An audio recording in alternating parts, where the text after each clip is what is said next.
మాజీ మంత్రి అంబటి రాంబాబుకు బెయిల్పై ఇలా బయటకు వచ్చిన మరుక్షణమే మళ్లీ తాకీదులు ఇచ్చారు పోలీసులు. దానికి సంబంధించిన బ్రేకింగ్ చూస్తున్నాము. రాజమండ్రి నుంచి గుంటూరు బయలుదేరే ముందు ఈ నోటీసులు ఇచ్చారు.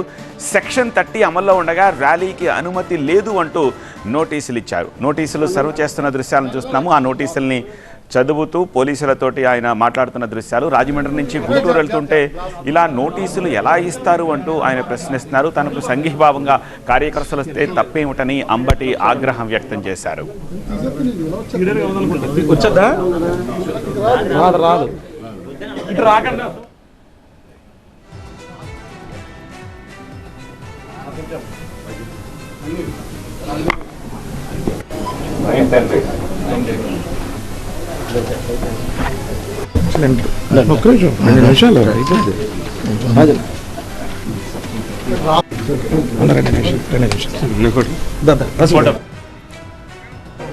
పోలీసులు అంబటికి నోటీసులు సర్వ్ చేస్తున్న దృశ్యాలను చూస్తున్నాము. ఆ నోటీసుల్ని చదివి అంబటి రిసీవ్ చేసుకున్నారు.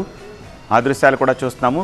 అందులో సెక్షన్ 30 అమల్లో ఉంది కాబట్టి ఊరేగింపుగా వెళ్ళడం కరెక్ట్ కాదు అని చెప్పేసి సర్వ్ చేసినట్టుగా తెలుస్తోంది. దానికి సంబంధించి అంబటి రియాక్ట్ అయ్యారు కూడా. ఇప్పుడు అంబటి రాంబాబు వర్సెస్ రాజమండ్రి పోలీసులుగా మారింది సీన్. రాజమండ్రి నుంచి ఆయన గుంటూరు బయలుదేరే ముందు ఈ నోటీసులు కొద్దిసేపటి క్రితం సర్వ్ చేశారు. సెక్షన్ 30 అమల్లో ఉండగా ర్యాలీకి అనుమతి లేదు అంటూ ఆ నోటీసుల్లో పేర్కొన్నారు. పోలీసులు నోటీసులు ఇవ్వడంపై అంబటి ఆగ్రహం వ్యక్తం చేశారు. రాజమండ్రి నుంచి గుంటూరు వెళ్తుంటే నోటీసులు ఎలా ఇస్తారు? తనకు సంఘీభావంగా కార్యకర్తలు వస్తే తప్పేమిటి అని అంబటి ప్రశ్నిస్తున్నారు. పోలీసుల నోటీసులపై అంబటి ఏమంటున్నారు మా స్పెషల్ కరెస్పాండెంట్ సత్య అందిస్తారు.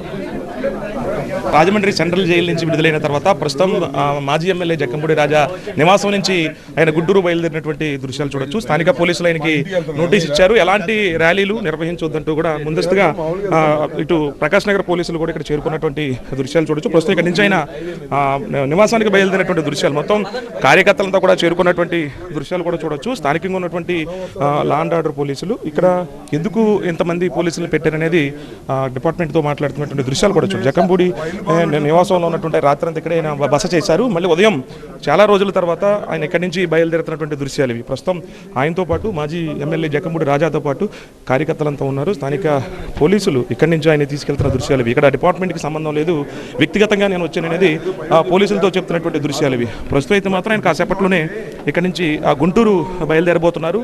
స్థానికంగా జక్కంపూడి నివాసం నుంచి డిపార్ట్మెంట్ కూడా ఒక నోటీస్ ఇచ్చి ఆ నోటీస్ మీద సంతకం చేయించుకున్నారు. మీరు నివాసానికి బయలుదేరుతున్నారా? మళ్ళీ డిపార్ట్మెంట్ నుంచి మళ్ళీ ఏదో మీకు లెటర్ ఇచ్చినట్టున్నారు. నాకు అర్థం కాదా ఎందుకు ఇచ్చారో ఏంటో. ఏదో 30 ఉంది మీరు ఊరేగింపుగా వెళ్ళడానికి లేదంటే ఎవడు పెట్టాడు ఊరేగింపు? ఎవరు పెట్టారు? నేను పెట్టాను ఊరేగింపు. నేను రిలీజ్ అయినప్పుడు 10 మంది పలకరించడానికి వస్తారు, వెళ్తారు. నేను పోలీసు వారికి సవినయంగా మనం చేసేది ఏంటంటే, అయ్యా మా ఇల్లు పోలీసు వారు దగ్గరుండి పగలగొట్టిచ్చారు. 18 రోజులు జైల్లో ఉండి ఇంటికి వెళ్తుంటే మళ్ళీ ఏంది ఈ నిర్బంధాలు? నాకు అర్థం కాలేదు. What is this? ఇదేమన్నా పోలీస్ ప్రభుత్వమా? ప్రజాస్వామ్యం లేదా? నాకు అర్థం కాలేదు. 18 రోజుల తర్వాత చాలా రోజుల తర్వాత మళ్ళీ మాజీ ఎమ్మెల్యే రిలాక్సేషన్ మళ్ళీ ఆంక్షలు. జైలు నుంచి వెళ్ళేటప్పుడు 10 మంది వస్తారు, పలకరిస్తారు, 10 మంది ఫాలో అవుతారు. What is wrong in it అంటున్నా. సాక్షాత్తు పోలీసు 100 మంది ఉండి నా ఇల్లు పగలగొట్టించారు దగ్గరుండి. ఇవాళ నేను వెళ్తానికి మళ్ళీ దగ్గరుండి ఆంక్షలు పెడుతున్నారు. వాట్ ఈస్ దిస్ అని అడుగుతా ఉన్నాను. లా అండ్ ఆర్డర్ రాష్ట్రంలో అదుపులో ఉందంటారా? ఏం చెప్తారు లా అండ్ ఆర్డర్ మీద అభిప్రాయం ఏంటి? లా అండ్ ఆర్డర్ ఎంత దౌర్భాగ్యంగా ఉందో నా ఇల్లు పగలగొట్టినప్పుడే అర్థం అవుద్ది కదా. నా ఇల్లు పగలగొట్టినప్పుడు లా అండ్ ఆర్డర్ ఉందా? 8 గంటల సేపు నా ఇంటి దగ్గర ఉన్నారు పోలీసులు. మళ్ళీ నీకు కూడా ఇస్తాలే ఇచ్చారు. ఇవన్నీ ప్రభుత్వం, పోలీసులు. Thank you. రైట్.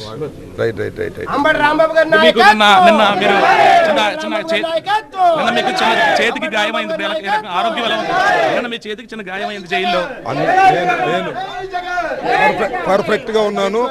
ఆరోగ్యంగా ఉన్నాను, ఏమి ఇబ్బంది లేదు. రైట్, ఇది ప్రస్తుతం పర్ఫెక్ట్ గా ఆరోగ్యంగా ఉన్నాను. అయితే గుంటూరు నివాసానికి వెళ్తున్నటువంటి నన్ను ఈ రకంగా పోలీసులు వచ్చి మళ్ళీ నోటీసులు ఇవ్వడము అంటే నేను జైలు నుంచి వచ్చిన తర్వాత ఆ కార్యకర్తలంతా కూడా వస్తూ ఉంటారు, నన్ను పలకరిస్తూ ఉంటారు. ఒకవేళ ర్యాలీగా మామూలుగా సంఘీభావంగా రావచ్చు. దాంట్లో భాగంగా డిపార్ట్మెంట్ ఏ రకంగా వస్తుంది, ఎందుకు పోలీసులు మళ్ళీ నాకు నోటీస్ ఇచ్చి ఈ రకమైనటువంటి ధోరణిలో ఉంటారు, రాష్ట్రంలో శాంతి భద్రతలు ఏ రకంగా ఉన్నాయో అర్థమవుతుంది అనేది అంబటి రాంబాబు చెప్తున్నారు. కాసేపట్లో ఆయన ఇక్కడి నుంచి మాజీ ఎమ్మెల్యే జక్కముడి రాజా నివాసంలో రాత్రి బస్ చేశారు. ఉదయం బ్రేక్ఫాస్ట్ చేసి నుంచి గుంటూరు బయలుదేరుతో అంబటి రాంబాబుకి పోలీసులు ఇక్కడి నుంచే నోటీసులు ఇచ్చి ఎలాంటి ర్యాలీలు నిర్వహించకూడదని హెచ్చరించడంతో అంబటి పోలీసుల మీద కాస్త వాగ్వాదాన్ని దిగారు. ఆయన పోలీసుల మీద ఫైర్ అయినటువంటి పరిస్థితి అయితే ఉంది. ఆయన ఆరోగ్య పరిస్థితి బాగానే ఉన్నట్టుగా అంబటి రాంబాబు చెప్తున్నారు. కానీ పర్సన్ రసూల్తో కలిసి సత్య టీవీ 9 రాజమండ్రి నుంచి.